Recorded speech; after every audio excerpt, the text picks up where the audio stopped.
This is Beyond Species, a podcast exploring issues around speciesism and the struggle to dismantle it.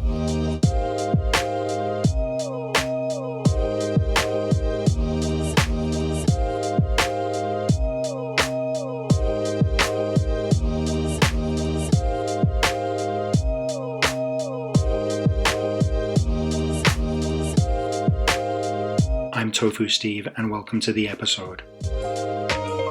In this episode, we hear from EA. EA explains about the benefits of stepping away from the mainstream vegan movement. Instead, she focuses on local activism in her community, mainly with Plant the Power 614. EA explains how a focus on the health aspects of veganism and food accessibility doesn't necessarily mean compromising on animal ethics. She also sees a need for more exposure of the voices of Black, Indigenous and people of colour for the movement to really move forward. So if you want to start then by giving us an introduction to yourself and your activism. Yes, well, I went vegan 3 years ago. It first started as a personal health journey for me. I'd actually never heard the word vegan before. But what happened is that my dad, he was diagnosed with cancer, stage 4 liver cancer. And that was the turning point for our whole family in terms of thinking critically about our health. And I came across a documentary called Forks Over Knives, which had a big impact on me because I'd never known that your diet makes a significant impact in your health, which should be common sense, but it's not something that mainstream education is really teaching people about. I knew that it had somewhat of an impact, but when I heard the fact that, the quote that had a big impact on me was the fact that genetics loads the gun, but lifestyle pulls the trigger. And so that was a turning point for me. I went plant-based overnight. I, cut all of the meat out of my diet.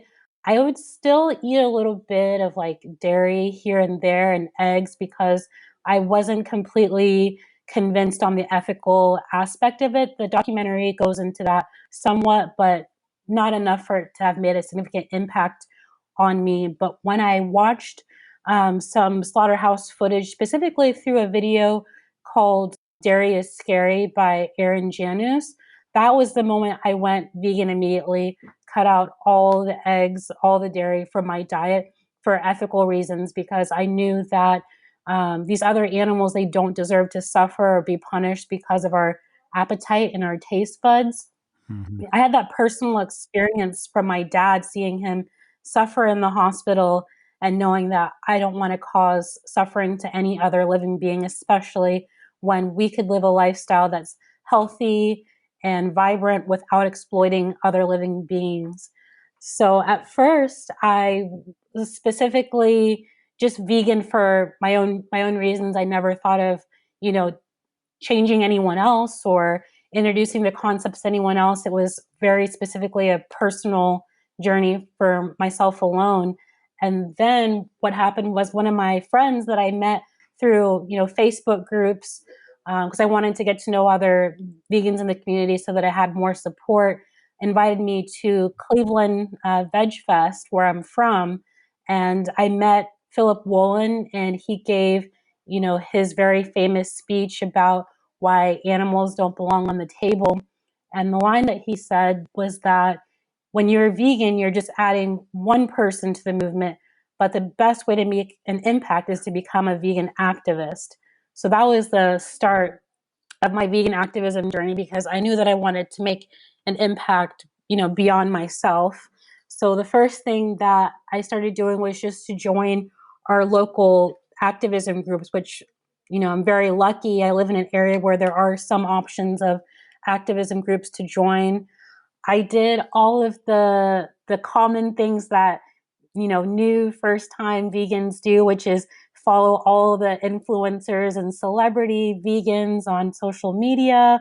Mm-hmm. I got really into the YouTube channels by, James Aspey, Joey Carbstrong, Earthling Ed, and all of that. I did AV for a little bit, and I did some other groups like the Save movement, but more recently. And then I was also involved in Columbus Veg Community, which I really enjoy Columbus Veg Community from the aspect that it's about food and community. So it's run by one of my friends, Caitlin, and basically what she does is she organizes potlucks for the community. So it's for vegans, vegetarians, veg curious people, and it's a super, open format, no judgment, where anybody can come and get materials to learn about the vegan lifestyle, and also make friendships and have that accountability as well. And she also leads workshops where she brings in speakers to educate people about different topics related to veganism. And more recently, she's introduced like intersectional topics as well. And so that's basically the gist of what I've been doing. And then the other one that recently started back in September of last year is Plant the Power 614, where I'm on the board. My friend Ivory and her husband, they lead it, and it's specifically for people of color who want to experience this plant-based lifestyle, go vegan, and also it's for social justice and, food empowerment as well. Mm-hmm. Okay, so that's interesting that, first of all, that what initially made you go vegan was health, the concern for health. And then the Columbus Veg Kitchen is also kind of uses like the food aspect to kind of welcome people, to kind of get them to come to the potluck and things like that, but then brings in the ethics side of things, because it seems like in the mainstream vegan movement at the minute, there's this kind of thing about vegan for health doesn't matter. You can't be vegan for health. Actually, you can only be plant-based for health, or, there's this kind of like an effort to almost leave health out of it and only focus on the ethical side of things, which I just think is quite unrealistic, because a lot of people come to veganism through health, or a mix of obviously health, environment, and animal ethics. Yeah, I absolutely agree with you there, Steve. And it's the Columbus Veg Community, just to be clear. Okay, Columbus Veg Community, yeah. Yeah, not a problem. But yeah, if it wasn't for my health concerns, I don't think I would have ever made the transition. That's not to say that I didn't have compassion for other animals. It was because I think that there has to be a more intrinsic motivation before you can think of, other beings outside of yourself. And, having something so personal deeply impact me was that driving force that I needed. So for some people, they immediately have that connection to animals that is their driving force. But I think for other people, it could be the environment or it could be their health that is the catalyst. Mm-hmm. Yeah, it is. It's different things that motivate people. So I think we need like different approaches, and we can just be more holistic in the way we do our activism, rather than trying to find these niches, which it seems to have become a lot more recently. Okay, do you want to tell us more about then the project and the goals of Plant the Power 614? Well, with Plant the Power 614, we started it specifically because there isn't um, there isn't any like vegan community or group of color here in Columbus where I live. There's pockets of where there's a lot of concentration of people who are living a plant-based lifestyle here, but there's no group where people are doing activism or coming together as a community with one common goal. And so I was looking for a community like this that didn't exist until Ivory started it. So it was kind of like a manifestation of things that a lot of us here have been thinking about. The goal is really to educate people on living a healthier lifestyle. It's about animal ethics, and it's also about the environment, because we're learning more and more about how the environmental racism is playing a huge role on communities of color, specifically with the fact that these industries pollute, and the slaughterhouses take advantage of the workers. Majority of them, are brown and black folks, Hispanic and African American. And so what we want to do is we want to help people transition to a more ethical and more sustainable lifestyle, meanwhile empowering them with food choices and options, teaching them how to eat through cooking classes. And, with the pandemic going on right now, we're doing Instagram live cooking classes. So what we really want to do is to introduce people, first of all, to this plant-based lifestyle, and then get them interested in the animal ethics as well. So it's more like a community project then that's bringing together the different strands of veganism, but it's not necessarily like shouting out about veganism like at the start anyway. Is that right? Absolutely, you're right, because our goal really isn't to even give people the vegan label. Like, a lot of people, they have the vegan label, but it's not doing anything for the community. I think we're leading with an approach that's community based, community oriented, to get people in a space where they feel like they can go out and live this way and show others how to live this way, but we're not trying to focus on any form of labels. And obviously, before the lockdown came about, I guess it was with it being a local project, you were able to meet up with people and do the cooking tutorials that way. Well, the plan was to always have them in person. So the group had just started getting off the ground at the time when the lockdown had come about, because we were planning to get more projects going in terms of, like, booking meeting spaces and bring people together for these cooking classes. We hadn't done one yet before the lockdown started. The other projects we were working on, specifically when the lockdown just took place, was a book club. So we introduced people to By Any Greens Necessary by Tracy McWhorter. And that is a really great book because it talks about the diet, the lifestyle, and the animal ethics into detail, but specifically from a brown woman's perspective.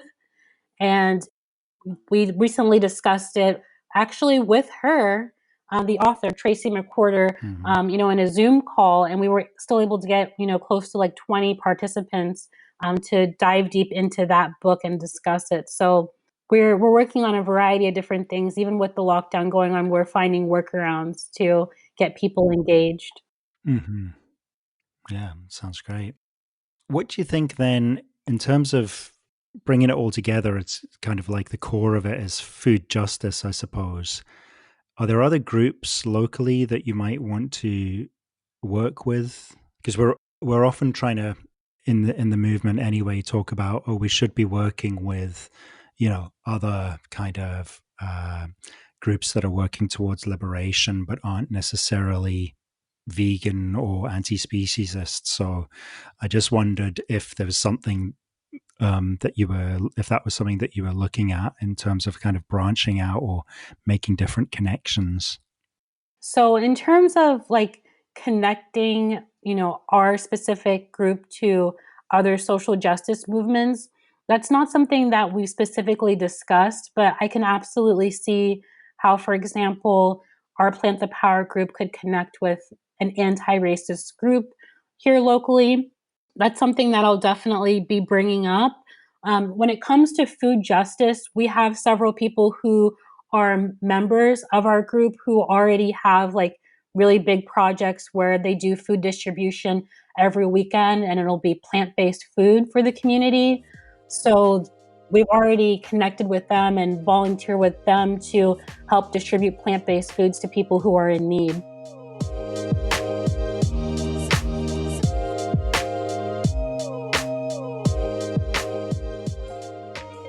So there's a lot to be said then for keeping it local and keeping it grassroots, I think, because there's also in the mainstream vegan movement, I think, this kind of push for like a united global movement.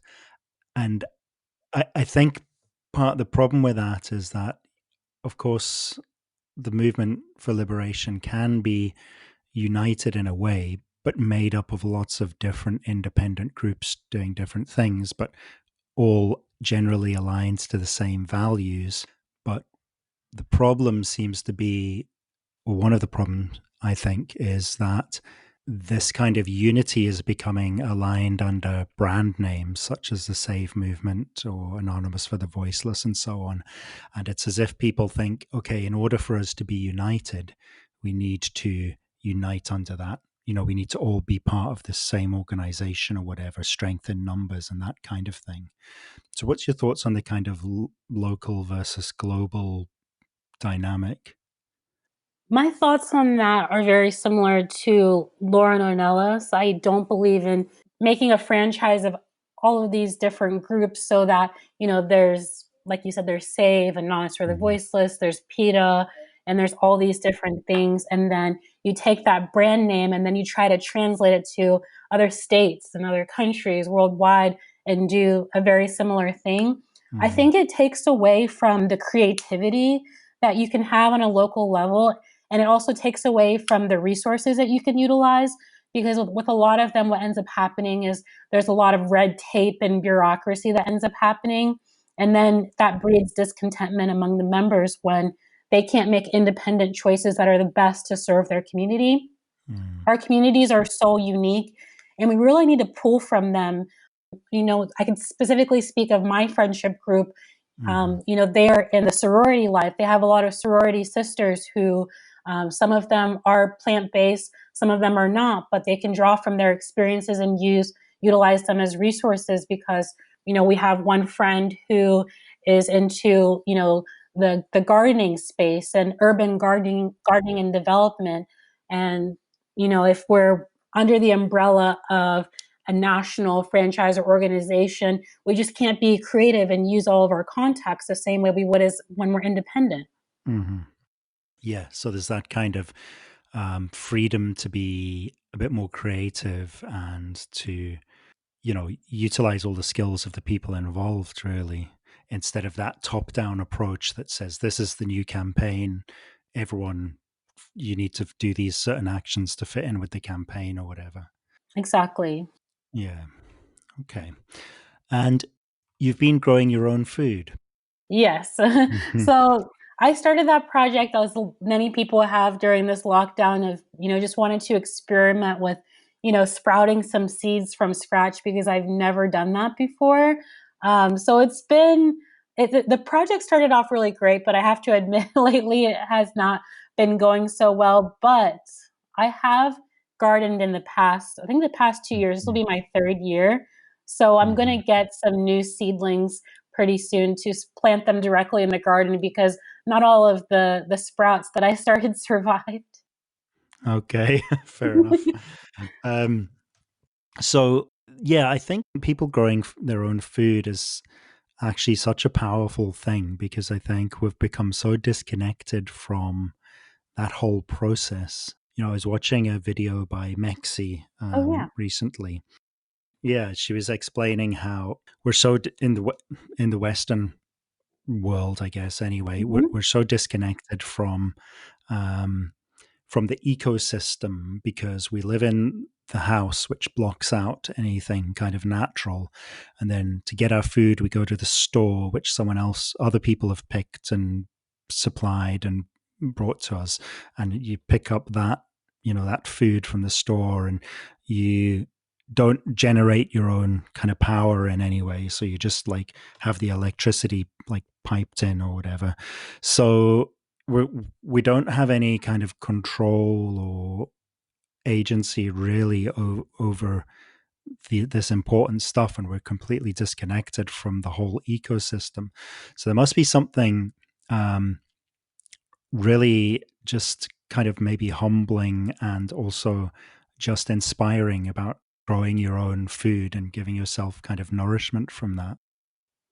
There really is. And I take so much pride every year when I get to harvest my own vegetables from my garden and I get to eat a meal that's like garden to table, it feels extremely empowering. It feels like you're taking back some of that access to nature that is supposed to be so natural to us as human beings. I think that a part of us is being connected to the land and the soil, and that experience of seeing a seed sprout into a full vegetable, that whole process, and watching it every single day is really, it's inspirational. It's something that that you're part of nature and nature is a part of us. And it's something that we all need to at least try once in our lifetime, because I know with the example from Mexi, where we're all in these like boxes, right? You just go from one box to the other box. You're in a car commuting or a bus commuting. We don't really touch the soil and get immersed in nature as we should be. Yeah, definitely.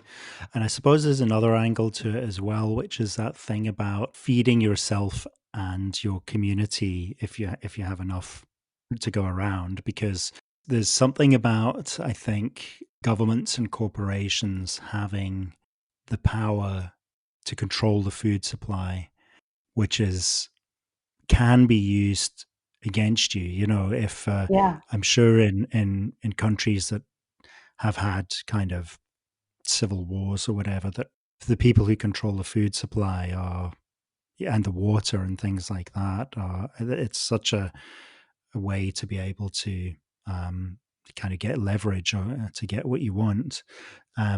So I suppose there's something there in terms of food justice about people being able to be self-sufficient, really. Absolutely. I think that they have throughout history consistently used food as a way to control people, and we see it more apparent now more than ever. And I think that one of the reasons why a lot of people have taken to home gardening during lockdown is these fears of not being able to feed ourselves, as people who are not plant-based are hearing about the closing of all of these factories, meat processing plants. And those of us who are plant-based, we do have concerns about the field workers, and are they going to be taken care of appropriately? Are they going to continue the supply chain? So I think that there is an interest in taking back our power and producing our own fruits and vegetables so that we can sustain ourselves, even if we can't, make our whole meal start to finish, garden to table. We can have things here and there that provide us some comfort, that knowing that we do have the ability to provide something for ourselves instead of completely relying on our corrupted food system.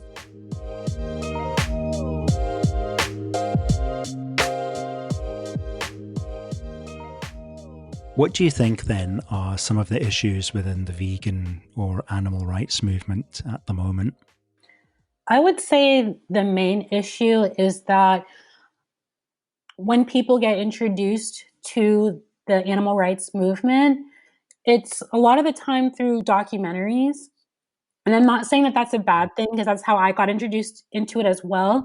But what people lack is an understanding of the history and the roots of the animal rights movement. So what ends up happening is that people gravitate towards Facebook, Instagram, and YouTube to find their inspiration.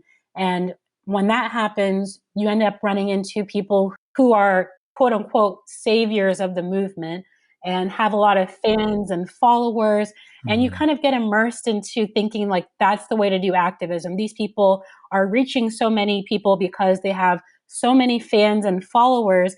But what ends up happening is like you're worshiping a person and you're giving that person control over the entire movement. And then you're focusing less on the animals that you wanted to liberate in the first place. So, from my perspective, when people first get introduced into the animal rights movement, they're joining like the white animal rights movement, because there isn't an overarching intersectional approach. You start to see things like for the animals only. And when you've come into the movement seeing, slaughterhouse footage, that idea resonates with you. In your mind, you're thinking, yes, I'm for the animals because I don't want to see any other living beings get slaughtered for, my appetite and my taste buds, and I want to liberate all the animals. But then what you end up finding out is The people who are leading this movement, unfortunately, they don't really speak about other issues that are intertangled with animal rights, which are, racism, homophobia, sexism. There's just so many, different angles that they're missing, and they're only speaking specifically about the animals, whereas we need to take a more holistic approach and advocate for rights for every individual so that those people can feel empowered to join the movement. And they don't necessarily have to join the movement per se. When we're talking about vegan and animal rights movement working with other movements, it's more of a collaboration and a partnership. I think of it as puzzle pieces. Not everyone necessarily has to join the vegan movement, but they have to Mm. collaborate with us. And that's how I think we're going to make the most amount of change. So unfortunately, what we end up seeing a lot is, women, especially, who make up over 80% of the movement from what I've heard. The men in the movement are speaking about there should be an intersection between feminism and animal rights. And I can absolutely agree with that. But then, we're working on advocacy to liberate female animals, but I think we should be talking broader about, how male animals are also exploited in the animal agriculture industry. But what ends up happening is people specifically, narrow into, the female reproductive system and say things like, well, if you're a female, you have to be a vegan because these two issues overlap. And then they're advocating, for example, cows get brought up a lot. So you're on one hand, they're advocating for cows, but then they're disrespecting women. We're seeing so many cases of women who've had their rights violated and their consent violated by prominent men in the movement. And we've heard so many, animal rights Me Too stories. And I don't think that it's being addressed hardly at all. We're seeing so much retaliation against people who bring up their stories, especially the more recent ones. It seems like day after day there's a new allegation because people haven't narrowed into the fact that if we're going to be liberating animals, humans are also animals, and we need to focus not only on animal rights but on human animal rights as well. Yeah, there's a lot to that. um, yeah, with the kind of white male vegan thing, I think that's definitely a problem. And I think it's probably something to do with social media as well. That, like you say, when people get onto social media and start looking for the vegan stuff, Mm-hmm. these are the people that they come across. And there's probably something to do with algorithms, or, this technology has been designed to basically, well, to sell stuff to people by presenting people that fit a certain mold. And so I think there's probably a lot of work going on, grassroots work, that you don't see on social media because, these groups don't need to be on social media necessarily because they're working in the local community, or the people following them on their pages are, the people who are involved in the projects and so on in that area. But these people with the big followings, it's just the same old. It's basically just a reflection of the status quo. There's nothing liberatory about it to have. They're not trying to address systemic issues in any way. They're literally just wanting to replace the burgers at KFC with plant-based burgers. That's the only change they want in the world. That's exactly what it is. And on top of that, they're not seeing the political side of things. Food is political, and we can't just replace, the cow burger with the plant-based burger and that be the solution to all the problems, because the food distribution system is not set up to provide for the needs of people of color the way it currently is. What kind of changes do you think would be needed then to make that, to improve that, or to change that? I think it's going to take a governmental response. A mutual contact of ours, Connie Spence, she's talked a lot about lobbying. And what I think needs Hmm. to be done is we need to completely change the food pyramid. Well, they've changed it now to like the food plate. And we need to take, meat and dairy off of there. And we need to, tell people that these foods are, a cancer risk. Mm. And I think that that's going to take a lot of effort in terms of, instead of people, donating to these quote unquote vegan saviors, we need to donate to fund lobbying groups. If everybody, shifted their donations from, sending, these this small group of very prominent activists to Bali on vacation to do activism, and Mm. instead gave that money towards vegan lobbying groups, we could definitely make huge changes in, getting the USDA guidelines restructured to show people the type of foods that they need to be eating. If you're familiar with Dr. Milton Mills, Mhm. he's worked on a lot of advocacy in the governmental space to get people off of dairy, because African Americans and people of color in general have problems processing dairy. And because it's part of the guidelines, it's part of the checkoff program that the US government has to sponsor the dairy industry for financial benefit. People are being recommended a diet that includes dairy when it's detrimental to their health.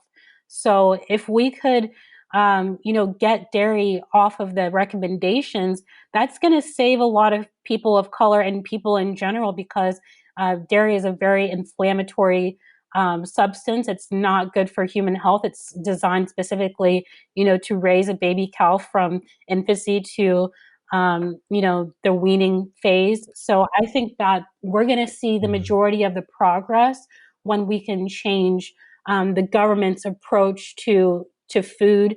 and and I guess on another level outside of the government, it would just be getting communities to work together to get access to fresh and healthy foods. Mhm. Like I was talking about earlier on, Plant the Power 614, we're partnered up with groups that, do food donation of plant-based food to the community. So I think that because the government response is going to be way into the future, there's also things that we could do immediately to make an impact in our community, like urban gardening and teaching people how to sprout seeds and plant seeds, and even just starting something as small as like a herb garden or tomato plants that could be Mhm. easily grown when you have an apartment, are things that we could start doing in the community. But people need access to fresh, healthy foods and options other than just fast food joints.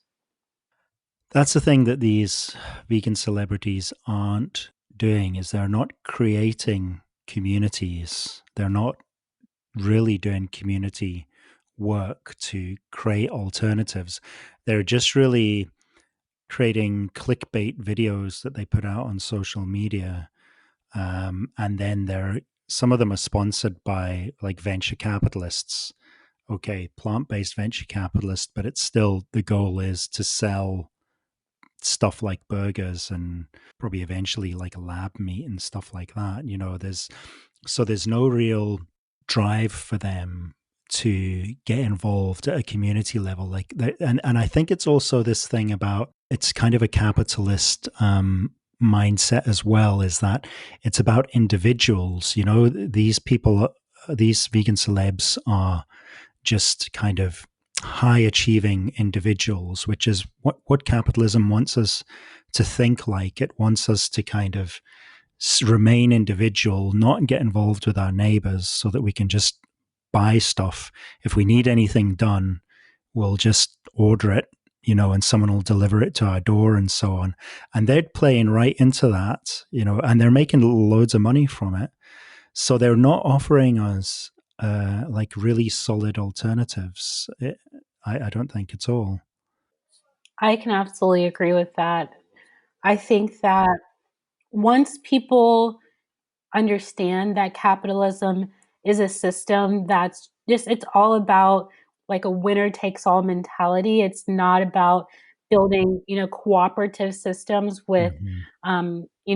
a lateral structure where everybody gets to have a voice and participate and, make the decisions that are going to be best for individuals on a community basis. Nothing's going to really change unless we as the vegan communities start to pull back on this saviorism and start supporting our local activists. I Mm. mean, I've seen this happen firsthand where, we've have a local group that we're trying to gain momentum, and then they want to bring in, a famous vegan celebrity to, get people to come and participate in the activism.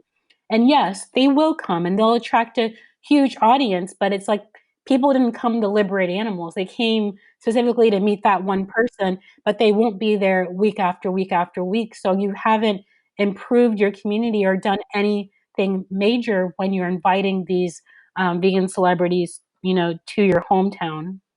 Yeah, yeah, exactly. Okay. So I suppose one of the problems with what could be called white veganism is that some of these kind of celebrity folk that we've been talking about who don't advocate for challenging other oppressions are actually coming from a place of real privilege that they're also not really trying to unpack themselves. And there's kind of not, I don't think there's a great understanding of what it must be like to deal with your own oppression whilst also fighting for the justice of others. So, that intersection of like being vegan and also having to battle your own oppression is something that's maybe not that common an experience for a lot of people in the kind of mainstream vegan community. What are your thoughts on that? I think it's such an uphill battle in a way because I think that what people fail to realize is that marginalized people actually make up the majority of this movement. The people at the top who are representing the movement, are mainly white and privileged, but activism for other animals has been happening by communities of color since, you know, as soon as people could advocate for animals, basically since the beginning of time. So you'll see that indigenous cultures have, cared significantly about other beings and their welfare and been anti-exploitation. And the Black community as well. We've heard about Move and the Move 9, and that started way back in the 80s. So it's a failure to recognize that people of color are just as compassionate as white people, and we've been doing this work for a very long time without getting the recognition for it. Hmm. And it's painful to see that our efforts aren't being recognized because they're not marketable. It's not like you'll see you know people of color on mainstream television talking about these topics. You'll see in the United States, we don't really see many vegan celebrities on television to begin with, but I do see it happening more often in the UK. But who are they inviting to speak? They're inviting, James Aspie and Joey Carbstrong. But I'm not as familiar with the movement in the UK. But Hmm. I'm sure there's a lot of indigenous and brown and other ethnicities of activists who are doing a lot of the work on the ground, but they aren't being visible. They aren't being shown in any prominent fashion. And I think that because of that, it's demoralizing for people of color who want to get involved in this movement. I think for me, I had to overcome it because I'm used to it in a way. I'm Nigerian, so I've been an immigrant in this country, in the Hmm. United States, where I live as an outsider for as long as I can imagine. So joining another group, being the outsider, wasn't a far stretch for me, you could say. Hmm. But for a lot of African Americans who feel like they've been left out from so many aspects of society, it's not attractive to want to join the animal rights movement because you're seeing it as another space where your voice isn't being heard, your ideas aren't being listened to, and people don't care about your issues. They don't care about the brutalization of brown and black bodies. They don't care about the police violence. They only care about one issue, which is other animals, and they're not tying in those oppressions. So, what I think is a great thing that is happening is that you're seeing a lot of brown and black people just like Plant the Power 614 is doing, branching off on our own and becoming our own voices for our own community to bring this message forth and to live this ethical way of life, in and of ourselves without being part of this larger, vegan movement. So I think that it's a challenge on one hand to, Hmm. join the vegan movement when you're not seeing yourself being recognized and the struggles that you're going through being recognized. But at the same time, there's opportunity and there's hope in the fact that there's so many of us. Like I said it before, numbers wise, people of color have been doing this since the beginning of time. So we're seeing the white faces on social Hmm. media and on television, but what's happening in reality is that we are living this lifestyle. We're just not being recognized for it. Hmm. Hmm. Yeah, and I think that comes back again to that whole thing about the status quo. Both mainstream media and social media is going to show you like a reflection of our current society. It's not really going to show you the countercultural, um, you know, social justice stuff that's going on, because that's not what these corporates and governments want you to see. They want you to see like the shiny, happy people, with the smoothie bowls and stuff like that, because that's what's going to sell products. It's not going to be the people who are actually doing something radically different. You're absolutely right. It's all about marketability. And the sad part is Hmm. like this whole Instagram culture of like beautiful food pictures. For some people, they feel like they can't even go vegan or plant-based because they think that that's the way that we eat when it's not. We eat, rice and beans and Hmm. potatoes and legumes and all of the sorts of healthy foods that are you know, accessible in most places. I'm not going to say like everywhere because everybody has a unique situation, but Hmm. those foods, as marketable as it is, does limit some people from wanting to change their lifestyle. Yeah, I guess it can seem quite kind of exclusive. You've got to buy like certain like fancy, hard to get fruits and things like that. Whereas actually, like a lot of the stuff like unprocessed food anyway is going to be vegan, and a lot of like stuff in tins and stuff is going to be vegan as well. Like your local supermarket will have plenty of like food. It's just that you've got to like not f- try and follow those expectations of what kind of social media has set up for you. Absolutely. What do you think then? I know you and I have chatted about this before, kind of more generally, the vegan identity or the vegan term can be a barrier because it's creating these kind of expectations or stereotypes, maybe, that the minute you mention you're a vegan to someone, they kind of assume they know what you're about, but it's always confusing because vegan means something different to everyone. So, like, some people say to me, "Oh, can you eat chocolate?" And some people still say to me stuff like, "Can you eat eggs?" I'm like, "Well, no." Like, I thought that would be obvious by now, but people Yeah, have just different understandings. And it kind of leads you down that whole thing again about like talking about food and stuff. Now, obviously, the way what you and I've been speaking about today is that the importance of healthy, accessible food, but it can also get us like taken down that route of, oh, well, can you eat this? Can you eat that? And vegan purity and all that kind of thing. Do you think or what do you think some of the problems are, or how can we overcome these issues about proclaiming the vegan identity?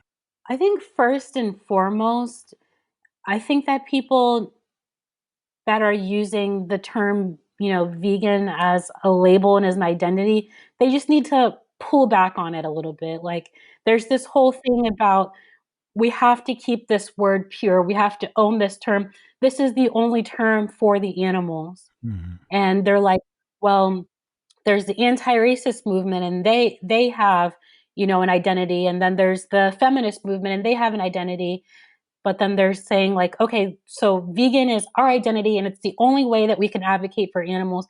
I think we needed to ditch labels entirely, to be honest. I think the only reason I've kind of stuck with the term vegan is just because it's easily identifiable for other people to get a gist of, what I believe and what I'm about. But overall, I think that we should be moving more in a direction of anti-speciesism. The only reason why I haven't, used that term more prominently in my activism is because I think a lot of people haven't been educated on it and don't really know what it means.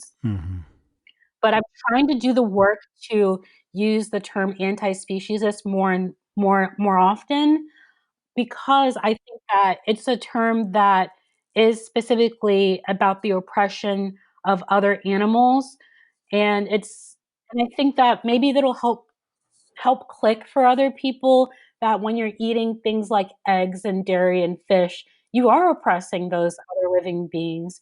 It's a form of discrimination like racism and sexism and misogyny and all of the rest, but it's so invisible because we're so conditioned to it.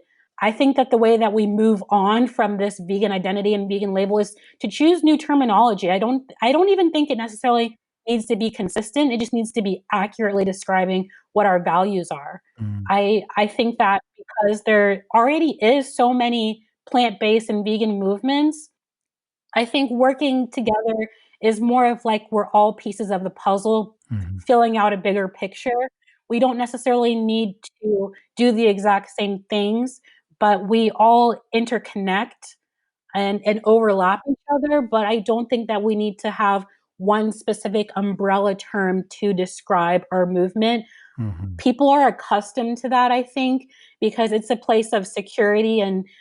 But if you meet one vegan one day and another vegan another day, you're going to find out that you're completely different and distinct individuals. Like, you're not going to get along with everybody in the vegan movement. You're not going to get along with anyone in any other specific movement. So I don't see why we are like guarding this term like life and like a life or death matter. We need to move on and start being creative. Like, if you're familiar with the author Afko, she talks about, like multidimensional liberation and, consistent anti-oppression. I think that we could lean into philosophy and we could lean into critical thinking and come up with new terminology that, like I said before, it doesn't have to be a consistent across the board. It just needs to be accurate. So I think that once we let go of our focus on, okay, we have to, be pure and strict, because if we don't, we're going to mislead people and people are going to think, one way or the other about our movement. I think that that's holding us back, because that's one of the reasons why the vegan movement hasn't been collaborating with like the anti-racist movement, with the feminist movement, and with many of the other movements out there across the board, because we're like, well, they exploit other animals and they do this or that. Like, we're already like passing judgment on all these other people instead of finding out the commonality and ways that we already have things that we're, in common. Specifically, like the vegan movement is for consent for animals, right? We don't want to violate the rights of other animals to consent to what's happening to them. Well, the other movements, social justice movements, believe in the same thing as well. If we partner with them, they're going to find out that they're going to want to join our movement. So they're going to want to eat plant-based, and they're going to want to stop. They're going to want to be consistent and stop exploitation in the other areas of our life once, we work with them. I think that what's holding us back is that we want it to be a one-way street. We're like, well, go vegan and then we will, join your feminist movement. We'll go vegan and then we'll join your anti-racist movement, and go vegan and then we'll join, your LGBTQ, allyship or movement, or, whatever that looks like. We'll join it after you do this thing for us. And it's not the way any partnership works. It has to be on both ends. But I think what holds vegans back is we have this passion and this concern for animals because of the numbers. Statistics wise, fish are the most exploited beings on this planet there, and sea life in general, and the numbers are in the trillions. So we're so passionate about how can we stop this massive massacre from happening as quickly as possible. Well, the way it's going to happen is not going to be to force people to do something. People are going to want to do something once you work with them.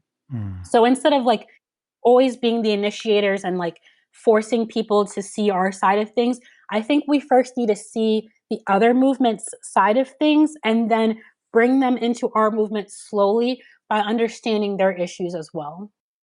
Yeah, that's a really good point you make on looking for the commonalities, and especially the one about consent is so important. So instead of talking to these other groups about necessarily veganism, we could be talking about the issue of consent, and that they're obviously going to agree with what we're saying, and then we're just going to bring non-human animals into that conversation, you know?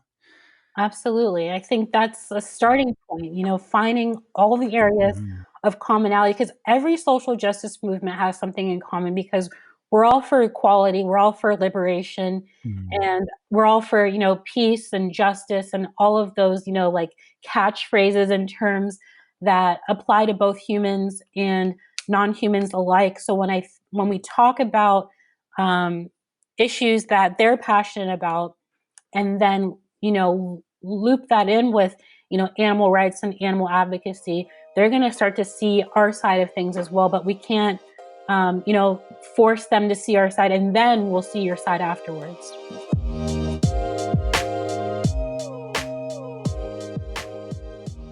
What do you think the future looks like for your activism then? That's a great question. So what I see myself doing in the future really is working more with Plant the Power 614. I think that Columbus, Ohio, where I live specifically, is an up and coming, metropolis type area, and there's so many people of color here who would love to, join this type of a lifestyle.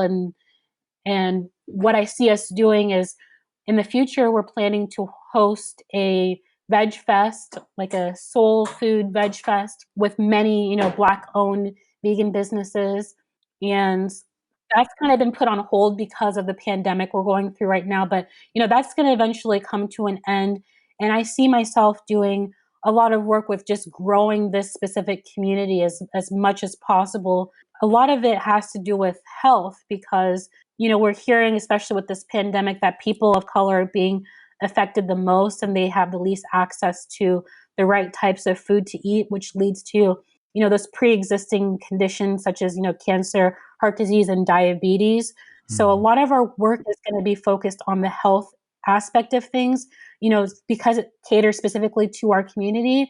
And I think once people start to feel the difference personally from eating this way and living this way, they're going to become interested in the animal ethics aspect as well. Hmm. I would love to host more, book discussions to bring in the animal ethics issues. And eventually my goal would be as well to start my own podcast and, do a little bit more writing, maybe like either a Medium or start a blog. I really want to get into the education angle of things, and make it known that there are a lot of people of color who are thinking holistically about this issue of total liberation.